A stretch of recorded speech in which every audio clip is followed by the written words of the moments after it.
You have run out of ordinary things to buy, so here is one that isn't ordinary. An offshore drilling rig, a floating steel machine the size of a stadium that you buy for the price of a skyscraper and rent to oil companies by the day. The pitch is almost insultingly simple. You own a machine and the largest oil companies on earth line up to rent it from you by the day. At the very top of the cycle, that is roughly true. It is also the trap. Because the same machine that rents for a fortune at the top rents for nothing at the bottom. And the bottom always comes. By the end of this, you'll know why that day rate is a mirage, why owning the rig and owning the oil are two completely different jobs, why one Norwegian billionaire built a fortune on these machines and then went bankrupt on them twice, and why the ones that get caught in a downturn usually never earn back what they cost to build. Start with buying one, a brand new ultra-deepwater drillship. The high-end floater that drills in water miles deep is one of the most expensive objects a private person can order. Noble's two Bully-class drillships were delivered at around $600 million each, and that's the old price. The newest generation, built to hold back 20,000 PAC wells, ran Transocean about $2.25 billion for a pair, call it $1.1 billion each. For one machine empty and not yet earning a cent. The price is not the obstacle here, and we both know it. You've committed more than that to worse ideas over a single dinner. The obstacle is everything that has to be true before the rig earns anything at all. Before it works, a classification society has to certify the hull won't fail, and it makes you re-earn that certificate on a clock. Every 5 years the rig faces a special periodic survey, the offshore equivalent of an MOT, except the vehicle is the size of a city block. It needs a flag state, a country willing to register it, and it needs an insurer willing to underwrite a floating fortune in open water. But notice what it does not need. No drilling license, no lease on the seabed, no government permit to hunt for oil. Those all belong to your customer, not to you. The barrier to entry here isn't a license, it's a balance sheet, which raises the obvious question for a machine that costs more than $1 billion new. Is there a cheaper way in than ordering one from the yard? There is. You don't build, you buy one second-hand, and the market is full of them, because the last downturn left dozens of these machines sitting idle in warm water anchorages with nobody to rent them. In 2022, Transocean, the biggest name in offshore drilling, bought a nearly new 7th-generation drillship, the former West Aquila, for $200 million. A machine that cost well over $600 million to build, bought for $200. That's a third of the build cost for a rig only a few years old. Cars don't lose value like that, even ships don't. And it raises the question this whole video is really about. Why is a machine this expensive to build worth so little to own? To see how far the value can fall, look at the exit. In 2021, Noble sent 2 young drill ships to the scrapyard. One, the Pacific Mistral, went for $10 million. The other, the Pacific Borer, for $14.5. These were not derelicts. One was barely a decade old. Sit with that. A machine built for well over $600 million, sold for its steel at 10. That's 98% of the value, gone. The most expensive object you can own, worth almost nothing the moment nobody needs it. So the entry price isn't low because you're getting a bargain. It's low because the thing you're buying can turn into a liability faster than almost any asset on Earth. But before we get to how it makes money, we have to deal with the water, and the one word everyone thinks defines this business. Blowout. A well miles under the sea, losing control of the pressure it's been holding back. It is the nightmare that hangs over every offshore rig, and it's why people assume this is a business about geology and luck. Here's the reassuring part, and it's genuinely reassuring. You don't own the oil, and you don't own the risk of finding it. Your rig works on a daywork contract. The oil company pays your day rate for every day you drill, whether the well strikes oil or comes up bone dry. The geology is entirely their problem. That's the split that runs through this entire business. Your customer, the oil company, is the one who bids for the seabed and answers to the regulators. A single Gulf of Mexico lease sale can pull in over $120 million in bids to the US government. You just rent them the machine. They chase the oil. You get paid to turn the drill. Which sounds like the safest seat in the whole industry. You collect the day rate. Someone else sweats the dry holes. Except you own something they don't. You own the machine and everything it does. On the 20th of April, 2010, a rig called the Deepwater Horizon suffered a blowout in the Gulf of Mexico. 11 people died, The oil in that well belonged to BP, but the rig belonged to Transocean, and owning it carried its own liability. Transocean settled federal charges for $1.4 billion, $1 billion in civil penalties, $400 million in criminal. So the safe seat has its own way of killing you. You escaped the geology and inherited the operations, which finally leaves the real question standing alone. If the day rate gets paid either way, how does this machine actually make you money? The whole business is one number, and it's called the day rate, the flat daily fee an oil company pays to rent your rig and its crew. At the last great boom, a new drillship called the Deepwater Invictus went to work in the Gulf of Mexico at $592,000 a day, $592,000 every day. Weekends included, and these were multi-year deals. 3-year contracts were routine at the peak, so a single job at that rate was worth more than $600 million, roughly the price of the entire rig earned back on one contract. Now watch the margin, because this is the engine, running that rig while it drills, the crew, the maintenance, the supply runs, costs the owner around $150,000 a day, rent it at $592, spend $150 to run it, and you're keeping over $400,000 a day on a machine you might have bought secondhand for $200 million. That is an obscene return. It looks, for all the world, like the best asset on the planet. This is the exact moment the trap springs, because that day rate only exists while the rig has a contract, and contracts end. When your 3 years are up and oil has turned, there may be nobody to rent to at any price. The rig doesn't stop costing money when it stops earning it, so you face the decision that actually defines this business. What do you do with a machine that costs $600 million to build and that nobody wants this year? You stack it. You park it and slow it down. Warm stacking keeps the rig maintained and crewed and ready to go back to work fast. And that readiness costs around $40,000 to $60,000 a day. It's earning nothing and still burning a senior salary every hour, so you can go colder. Cold stacking shuts the rig down almost completely, sends the crew home, mothballs the systems, and drops the holding cost to around $15,000 a day, from $60,000 down to $15,000. Idle, it's the difference between bleeding and barely breathing. But cold stacking is a one-way door, and this is the trap most owners walk straight into. Waking a cold stacked rig back up isn't a matter of turning a key. Reactivating one costs Valaris $30 to $45 million. For Transocean's rigs, it starts around $60 million and can run past $100. So there's your bind. Keep the rig warm and hemorrhage money waiting for work that may never come, or put it to sleep cheaply, and then need $100 million check and the better part of a year just to answer the phone when a contract finally appears. And when the cycle turned, it didn't soften. Between 2014 and 2020, the deepwater day rate fell from over $600,000 to under $200,000. The same rig, the same steel, renting for a third of its boom price, if it could find a renter at all. Which brings us to the single most important fact about owning one of these machines. It is not the one in the brochure, and once you see it, the whole fantasy of the $600,000 day rate quietly falls apart. In 2020, an analyst did something nobody in the industry likes to say out loud. He added up the entire lifetime earnings of the idle deepwater drill ships, every day rate they had ever collected, and set it against what each one cost to build.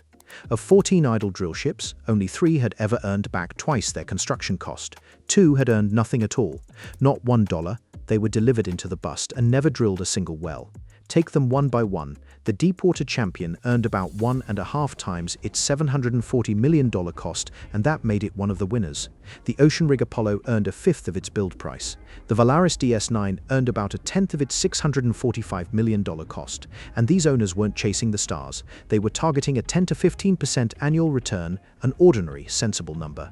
Most never came close. Of the drill ships that ended up stacked and idle, most never earned back what they cost to build across their entire working lives. You did not get rich by confusing a big number with a good one, and the $600,000 day rate is a very big number.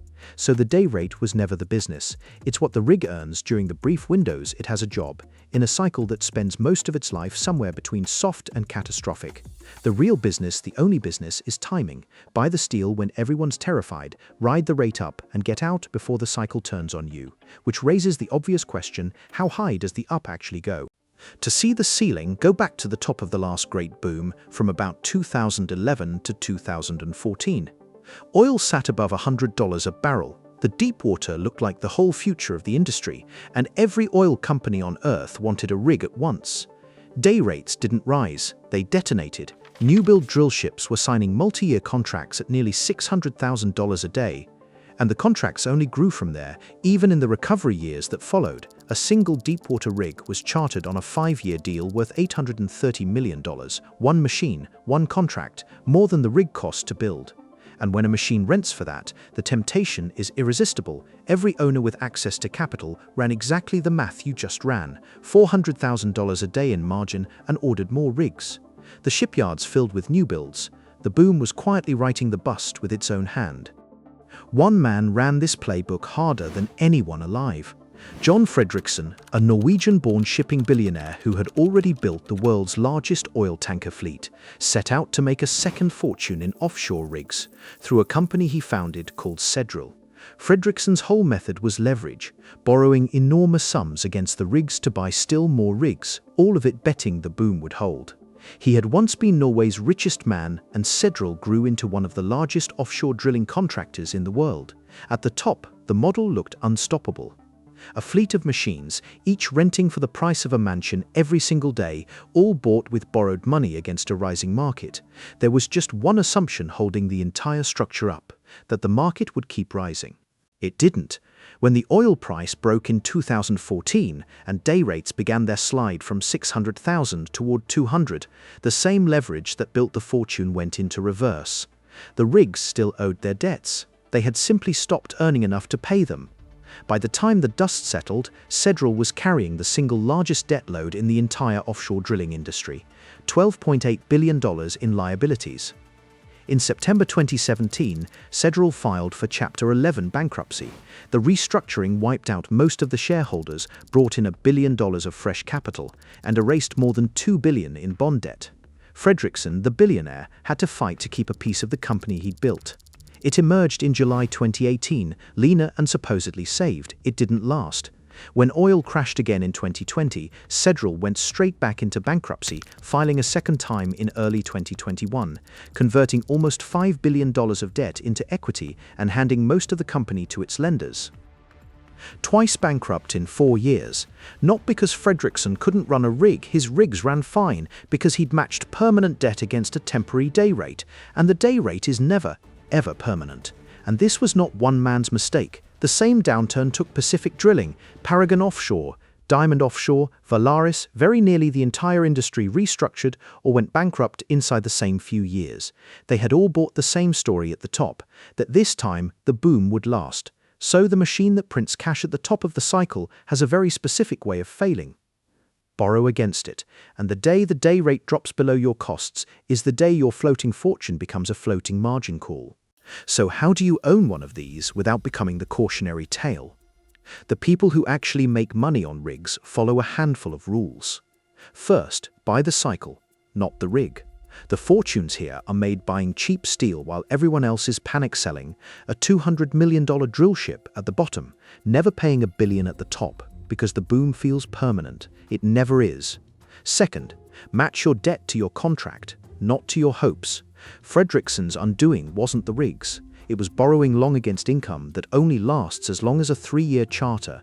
Never owe money for longer than someone has actually promised to pay you. Third, know your scrap floor and respect it. Every rig ends as about $10 million of steel. The moment keeping it alive, the stacking, the surveys, the reactivation, costs more than it can ever earn again. The professional move is to sell it for scrap and feel nothing at all. Sentiment is for people who can't read a day rate chart. Fourth, stay in the geology-free seat, but ensure the operations. Taking the day rate instead of the oil is the smart, boring choice. You skip the dry holes entirely. Just never forget that owning the machine means owning the $1.4 billion bad day, and price your insurance like it's coming.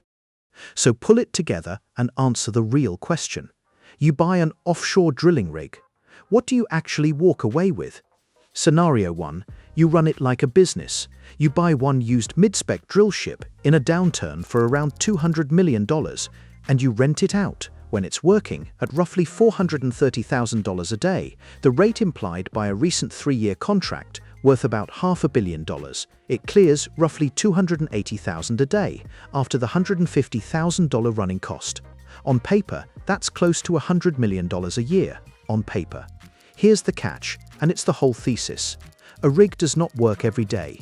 Hold it 10 years, one full cycle, and it might be contracted for 3 of them, throwing off around $300 million in net margin across its good stretch. The day rate, less what it costs to run. For the other 7, it mostly sits idle, bleeding 20 to 30,000 a day, just to exist. Call it 70 million gone. Then wake it up twice across the cycle, recertification and all, and that's 150 million more in reactivations. So the machine that earned 300 hands back 220, just staying alive and coming back to life. Now count the 200 million you paid to buy it, and you're down more than 100 million across the decade. The base case doesn't build a fortune. Held straight through a cycle, it quietly loses one, which is exactly what the industry's own record keeps showing. Scenario 2, you stop pretending it's a drilling business and treat it as exactly what it is, a bet on the price of oil. You buy that same $200 million rig at the very bottom. When the industry is terrified, you keep it cheaply stacked. And you wait, then the cycle turns, the way it always does. Now you're not renting at 400,000, you're signing a multi-year contract near 600,000 a day, over 400,000 of it pure margin, and locking in the better part of $1 billion before oil turns again. Time that once, on one rig, and you've made more than the machine ever cost. Do it across a fleet on borrowed money, and you become John Fredriksen, which, as we've seen, cuts both ways. That's the whole truth of owning a rig, in 2 scenarios. Run it as a business, and the numbers grind you down across the cycle. Trade it as a bet on oil, timed right, and one turn of the market pays for everything. The difference between the two was never the rig, it was whether you bought at the bottom or the top. So that's the economics of owning an offshore oil rig.